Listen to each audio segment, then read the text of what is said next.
तो ground zero पर NDTV मौजूद है, जहां पर पल पल की जानकारी हम आप तक पहुंचा रहे हैं कि आखिर क्या कुछ चल रहा है। चंदा चढ़ावा चोरी का जो ये मामला है, उस पूरे मामले में हमारे दो सहयोगी सुचरिता कुकरेती और मुकेश सिंह सेंगर इस वक्त हमारे साथ जुड़ रहे हैं अयोध्या से। सुचरिता, पहले आपके पास यहाँ पर आऊंगी। आज बड़ा दिन है, बड़ी बैठक होने जा रही है, क्या कुछ डिटेल्स इस वक्त आपको मिल रहे हैं? क्या सभी सदस्य इस बैठक में पहुंचने जा रहे हैं? और मतदान को लेकर सुचरिता, सबके मन में ये सवाल जरूर है कि क्या सभी सदस्य एक मत होंगे चंपत राय और अनिल मिश्रा के इस्तीफों को लेकर, या वहां पर भी अलग अलग राय सामने आ सकती है? देखिए अदिति, इस वक्त जिस तरह की जानकारी सामने आ रही, पहले तो अपने दर्शकों को बता दूं कि मैं ठीक राम मंदिर के सामने मौजूद हूं। श्रद्धालुओं का आना जारी है। राम मंदिर परिसर के अंदर ही आज ये बैठक होने वाली है। ये जो वेन्यू है, यानी कि बैठक की जो जगह है, वो बीती रात बदली है और अब राम मंदिर सुरक्षा कारणों से राम मंदिर परिसर के अंदर ही ये बैठक होगी। आपने जो सवाल पूछा कि क्या चंपत राय को लेकर और अनिल मिश्रा को लेकर किसी तरह का कोई विभाजन हो सकता है बैठक में, देखिए उसकी उम्मीद बहुत कम है। उसकी इसलिए मैं ये कह रही हूँ क्योंकि जिस तरह से राम मंदिर में दान चोरी को लेकर जिस तरह के आरोप लगे, उसके बाद राम मंदिर ट्रस्ट की साख पर कई तरह के सवाल उठे। अब ये सारे वो सदस्य हैं जिन पर दारोमदार था राम मंदिर ट्रस्ट को चलाने का, उस व्यवस्था को स्थापित करने का, जिसके चलते करोड़ों जो भक्त हैं वो राम मंदिर पहुंचकर यहाँ पर दर्शन करते हैं। जिस तरह की साख पर सवाल उठे, उसके बाद सवाल ये नहीं है कि चंपत राय का इस्तीफा मंजूर होगा कि नहीं, शायद सवाल उससे बड़ा ये है कि क्या आजीवन सदस्य बने रहेंगे चंपत राय। देखिए उसमें एक और बात है, कल संतों ने भी एक तरह के प्रेस कॉन्फ्रेंस कर दी और उसमें कहा कि चंपत राय पर इस तरह के आरोप लगाना सही नहीं है जब तक कि दोष साबित नहीं होता है। तो एक पूरा धड़ा जरूर है जो चंपत राय के समर्थन में खड़ा हो गया है। लेकिन मैं आपको बताऊं कि राम मंदिर के अंदर यहाँ पर लोग दर्शन के लिए अभी भी पहुंच रहे हैं और बहुत से लोग जो पहुंच रहे हैं उनके, मुझे नहीं पता कि उन्हें ये पता भी है कि नहीं कि ट्रस्ट को लेकर एक बड़ी बैठक है। मैं जरा जल्दी से कुछ लोगों से बात ही कर लेती हूँ, पूछ लेती हूँ। आप लोग कहाँ से आए हैं? बम्बई से। मुंबई से आए। आपको पता है आज ट्रस्ट की एक बड़ी बैठक होने वाली है मंदिर में? नहीं, मालूम नहीं। नहीं पता है। अच्छा, ये जो दान चोरी के आरोप लग रहे हैं, इन सब के बीच क्या आता है मन में? मेरे को तो उसके बारे में कुछ नहीं मालूम नहीं है। अच्छा, आपको पता ही नहीं है कि दान चोरी के आरोप लग रहे हैं? लेकिन मेरे को उसमें ज्यादा नहीं है मालूम। ठीक है, आप देखिए, श्रद्धा से वो दर्शन करने आई हैं। वो कह रही हैं कि दान चोरी पर मुझे बात नहीं करनी क्योंकि मुझे नहीं पता, लेकिन मैं अपने आराध्य के दर्शन करने आई हूँ। शायद ये एक भावना है जिसके चलते लोग जुड़ रहे हैं। आप यहीं से हैं? नहीं, हम रहने वाले हैं गोरखपुर का एक परिक्षेत्र है, महाराजगंज जिला जो पिछड़ा क्षेत्र है, वहीं से हम वहीं के रहने वाले हैं। यहाँ पर एक बड़ी बैठक है ट्रस्ट की, आपको पता है? हाँ, हमको मालूम है थोड़ा उसके बारे में। पता चल रहा है कि यहाँ दान चोरी बहुत बड़े पैमाने पे हुआ है। हम लोग भी दान दिए थे, जो जुड़ा था गाँव से बिटोर के दिए थे, लोगों से, गरीबों से, अमीरों से।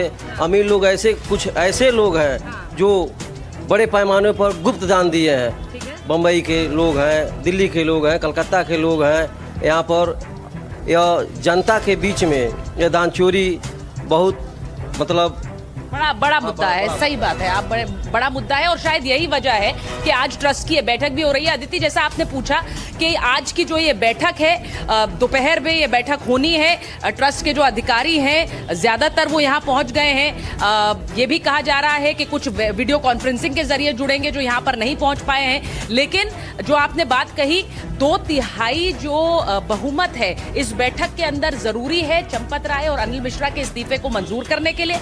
इसी के साथ साथ जो प्रशासनिक ढांचा है, जो दान चोरी है, उसके बाद राम मंदिर ट्रस्ट का जो प्रशासनिक ढांचा है उसमें किस तरह के बदलाव किए जाए, ये एक महत्वपूर्ण मुद्दा होगा। जरा जल्दी से मैं अपने दर्शकों को बता देती हूँ कि प्रशासनिक ढांचे में बदलाव, चंपत राय, अनिल मिश्रा के इस्तीफे, इसी के साथ क्या ट्रस्ट एक सीईओ को नियुक्त करे यहाँ पर, ये सारे वो एजेंडा है जिन पर आज इस बैठक में बात होने वाली है। और मैं आपको ये भी बताऊं अपने दर्शकों को कि हर 3 महीने में ये बैठक होती है। लेकिन इस बार इस बैठक को जल्दी बुलाया गया है। ये प्रशासनिक कार्यों के लिए होती है, लेकिन जिस तरह के दान चोरी के आरोप लगे, उन सब के बीच मंदिर ट्रस्ट की जो मैंने कहा साख दांव पर है और ये मंदिर ट्रस्ट अच्छी तरह जानता है। जिस तरह के बयान आ रहे हैं, आपने खुद भी सुना, गोविंद देव गिरी ने जिस तरह का बयान जारी किया, उसके बाद उससे भी बिल्कुल साफ है कि किस तरह वो आहत हैं, दुखी हैं। और सबसे बड़ी बात, प्रतिष्ठा को ठेस पहुंचना, ये सिर्फ पदाधिकारियों के लिए नहीं, जो यहाँ पर श्रद्धालु आते हैं उनके लिए भी बहुत बड़ा धक्का है। बिल्कुल सुचरिता, और आपने अभी जिक्र भी किया यहाँ पर। ये जो पूरा विवाद है, राम मंदिर ट्रस्ट के जो कोषाध्यक्ष हैं गोविंद देवगिरी, उन्होंने एक तरह से सफाई दी है। उन्होंने कहा है कि मंदिर से जुड़े सभी खर्च सीधे बैंकिंग प्रक्रिया के जरिए किए जाते थे। वो उनका ये कहना है कि वो ज्यादातर समय कथा प्रवचन के लिए बाहर रहते थे। गोविंद देवगिरी ने यह भी कहा कि उनका स्थायी निवास पुणे में है और वो महीने या 1.5 महीने में ही अयोध्या आते थे। उन्होंने ये भी कहा कि अपने प्रवास और निजी खर्च के लिए उन्होंने न्यास से कभी भी 1 रुपया तक नहीं लिया। ट्रस्ट के कोषाध्यक्ष ने चोरी की घटना पर दुख जताया है और कहा है कि इस पूरे प्रकरण से वो आहत हैं, दुखी हैं और लज्जित भी है। तो सुचरिता, जिस बात का हम जिक्र अभी आप भी कर रही थी यहाँ पर कि लाखों लोगों की, करोड़ों लोगों की श्रद्धा से जुड़ा ये मामला था, इसलिए आहत होना तो था ही, लेकिन जो लोग मंदिर परिसर से जुड़े हुए थे, मंदिर के ट्रस्ट से जुड़े हुए थे, किसी भी तरह से मंदिर से जुड़े हुए थे, उनके लिए बहुत लज्जित होने वाली स्थिति है, क्योंकि वो अपने आप को सीधे सीधे तौर पर यहाँ पर राम से, मंदिर से, ट्रस्ट से जोड़कर देख रहे थे। ऐसे में ये जब सब कुछ हुआ तो उनके लिए यहाँ पर स्थिति बहुत दुखदायी भी हो गई। देखिए, मैं आपको आपने एक महिला को सुना अभी, ऐसा नहीं है कि लोगों को दान चोरी के बारे में पता नहीं है। जिस तरह से आप देख ही रहे हैं, एनडीटीवी इस खबर को चला रहा है, मुख्य जो चैनल्स हैं, ऑडियो वीडियो मीडियम है, सोशल मीडिया है, सब पर इसकी चर्चा हो रही है। तो ऐसा नहीं है कि लोगों को पता नहीं है, लेकिन आपने सुना कि कैसे उन्होंने कहा कि दान चोरी से हमारा कोई मतलब नहीं है, हम दर्शन के लिए आए। तो भगवान के दर्शन के लिए जो आराध्य आ रहे हैं, उन्हें शायद दान चोरी के मुद्दे के इतर वो अपनी भावना और श्रद्धा के साथ लगातार इस मंदिर में पहुंच रहे हैं। वो बात अलग है कि दान चोरी का मुद्दा जिस तरह से उठा है और उसके बाद जाहिर तौर पर जो 2027 के चुनाव हैं, सियासी हलकों में एक तरह की एक हंगामा मच गया है और इस सब के बीच भक्तों की भावनाएं को जो इस तरह की ठेस पहुंची है, उसने बहुत आहत भी किया है। लेकिन मैं फिर कहूंगी कि आहत किया है, लेकिन आराध्य तो आराध्य ही रहेंगे, इसीलिए लोग दर्शनों के लिए पहुंच रहे हैं। आप पीछे जरा मेरे देखिए, जिस तरह की जो आप एक कतार देख रहे हैं लोगों की अंदर जाने के लिए, राम मंदिर के प्रांगण में आप देखिए लोग वहां पहुंच रहे हैं और ये दर्शन के लिए लोग लगातार जा ही रहे हैं। मैं जरा कुछ और लोगों से एक बार बात करती हूँ। अदिति, जो बात आपने कही है, कहाँ से आई है मैम? मैं अभी तो पटना से आई हूँ। पटना से आई हैं। हाँ। आप बताइए, आज ट्रस्ट की एक बड़ी बैठक है, पता है आपको? राम जी, इसके बारे में तो मुझे नहीं पता है। अच्छा, ये बताइए, दान चोरी को लेकर जो आरोप लगे उसके बाद कैसा लगता है? देखिए, अभी अगर ऐसी कुछ चीज़ें होती हैं तो ये चीज़ें नहीं होनी चाहिए, लेकिन कोई भी भक्त आता है और कहीं से भी आता है तो वो जो कुछ पैसे देता है वो ये सोच के देता है कि जो गरीब है या जो समाज है उसके लिए वो वितरित किया जाए, ठीक है, या फिर मंदिर के उसको उद्धार के लिए उसमें लगाया जाए। हाँ, तो अगर ऐसी कोई घटना होती है तो अच्छी नहीं है। लेकिन इस सब के बावजूद लोग दर्शन के लिए तो पहुंच ही रहे हैं। बिल्कुल, रामलला है, दर्शन है तो लोग आए हैं। वीकेंड आप समझ रही हैं, वीकेंड बीत गया है, वीक डे है, वेरी डिफिकल्ट, बच्चों के स्कूल खुल गए हैं, स्टिल भगवान। फिर भी आप आई हैं? बिल्कुल, फिर भी आप आए। वो कह रही है बच्चों के स्कूल बच्चों के स्कूल खुलने पे ही हम लोग आए हैं एक्चुअली, जो है क्योंकि थोड़ी गर्मी जुलाई में कम पड़ती है इन कम्पेयर टू जून, तो हम लोग करके आए हैं। अब तक आ नहीं पाए थे, टीवी पे ही देख रहे थे, अब सोचे कि नहीं आज दर्शन कर लिया जाए। अच्छा, लोगों ये कहा जा रहा है कि दान चोरी के मामलों के बाद क्या दर्शन के लिए लोगों की कतार कम हुई है, बड़ी? नहीं, उससे नहीं हुई है। ये मिली हुई कि जो वेकेशंस थे ना वो खत्म हो गए हैं, तो जो स्कूल बच्चे के खुल गए तो बहुत पेरेंट्स नहीं आए हैं। बाकी जो यहाँ के लोकल है वो तो उनके लिए तो रोज का है, कभी भी आ सकते हैं, तो उससे कोई ज्यादा इफेक्ट नहीं होगा। दान पर से हमें क्या मतलब है, हमें तो अपना आस्था का सवाल है, हम तो आएंगे ही जो है। बिल्कुल सही बात है, तो उसी आस्था के साथ आप दर्शन के लिए जाइए। ये बड़ा सुंदर ढंग से जो सीताराम आपने अपने माथे पर लिखा है, जरा बताइए, सीताराम करते हुए आप दर्शन के लिए आ रही हैं, दान चोरी के मुद्दे को लेकर क्या लगता है एक भक्त को? मैडम, जो गलत आदमी है योगी जी उनका टेक केयर करेंगे, हम लोग अपने राम जी को देखने आए। हाँ, तो जो गलत आदमी कर रहे हैं उनको योगी जी बरोबर लाइन पे लाएंगे। अच्छा, आपको योगी जी पर भरोसा है? पूरा भरोसा है, आंख बंद करके। मतलब अंधभक्त कुछ भी भक्त, आंख बंद करके। योगी जी ने कहा था मुझे कुछ समय दे दीजिए, मैं सब चोरों को पकड़ लूंगा, तो आप उनके शब्दों पर भरोसा करें? आंख बंद करके, सोचना ही नहीं है। अच्छा, ये जो राजनीति हो रही है इसे लेकर कह रहे हैं कि चंदा चोरी कर ली, वोट, अब इन्हें वोट भी नहीं मिलेगा, दान भी इन्होंने लूट लिया। नहीं, वो जो बोलने वाले बोलेंगे ही, उन लोग तो अपने सपने में रह रहे हैं, लेकिन हमारे योगी जी जो है त्यागी है, जो त्याग कर देता है, उनको कोई किसी का लालच नहीं रहता। ठीक है, तो ये सब चोरी वोरी सब छोड़ दीजिए योगी जी। ठीक है, आप जाइए दर्शन के लिए। देखिए कुछ लोगों ने ये भी बताया कि कैसे बच्चों के स्कूल खुल गए हैं, जो अवकाश है वो खत्म हो गया है, लेकिन इसके बावजूद लोगों का आना जारी है और शायद इसी वजह से वो अपना एक असेसमेंट दे रहे थे कि इसी वजह से शायद भीड़ कम हुई।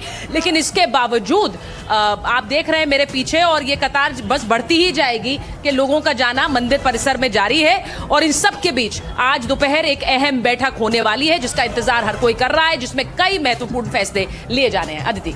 बिल्कुल सुचरिता, और सबकी नजर अब इसी पर है कि क्या कुछ आज होने जा रहा है। एक और बड़ी खबर का भी हम यहाँ पर रुक कर लेते हैं। राम मंदिर से जुड़ी हुई सामने आ रही चंदा चोरी के जो 5 आरोपी हैं, कल उनसे पूछताछ हुई थी। जेल में 5 घंटों तक इन आरोपियों से सवाल जवाब किए गए हैं। इन आरोपियों में अनुकल्प, लवकुश, करिणेश शामिल है। टिन्नू यादव और साथ ही मनीष यादव से भी सवाल जवाब किए गए। सूत्रों के मुताबिक ये भी जानकारी मिल रही है कि पूछताछ में कई अहम खुलासे हुए हैं। चोरी से बनाई गई जो प्रॉपर्टी है उसको लेकर भी जानकारियां यहां पर हासिल हुई हैं। हमारे सहयोगी मुकेश सिंह सेंगर भी लगातार अयोध्या में मौजूद हैं, इस मामले पर नजर बनाए हुए हैं। मुकेश, 5 आरोपियों से 5 घंटों तक पूछताछ हुई है, क्या कुछ डिटेल्स निकलकर सामने आ रहे हैं इस पूछताछ को लेकर, और अब आगे की प्रक्रिया क्या रहने वाली है?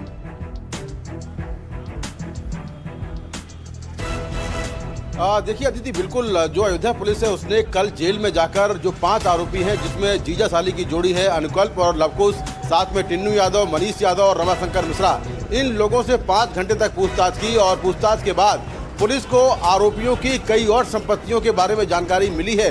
हालांकि ये जांच का विषय है कि वो संपत्तियां क्या दान के चोरी के पैसे से बनाई गई हैं, तो पुलिस इसको लेकर जांच कर रही है। एनडीटीवी ने सबसे पहले ये खुलासा किया था कि अनुकल्प मिश्रा और उसका बहनोई लवकुश मिश्रा, इनके पास सबसे ज्यादा 12 संपत्तियों के सबूत मिले हैं और ये संपत्तियां अयोध्या से लेकर अयोध्या के बाहर तक हैं। तो जो नए इनपुट आए हैं, नए इनपुट के बेसिस पर पुलिस अपनी जांच को आगे बढ़ा रही है और हो सकता है कि पुलिस बारी बारी से सभी आरोपियों को रिमांड पर ले पुलिस रिमांड मांगे और पुलिस रिमांड के दौरान इस पूरे मामले में और भी जानकारियां निकलकर सामने आ सकती हैं। हमने ये भी बताया था अपने जो दर्शक हैं कि अविनाश शुक्ला के पास सबसे ज्यादा कैश मिला था और अविनाश शुक्ला के जो बैंक अकाउंट्स हैं, उन बैंक अकाउंट्स को जब पुलिस ने देखा तो उनमें 15 लाख रुपए के ट्रांजैक्शन के सबूत मिले। जांच में ये बात भी सामने आई कि उसने अपनी गर्लफ्रेंड को 2 लाख रुपए कैश दिए थे और साथ में एक महंगा मोबाइल भी दिया था।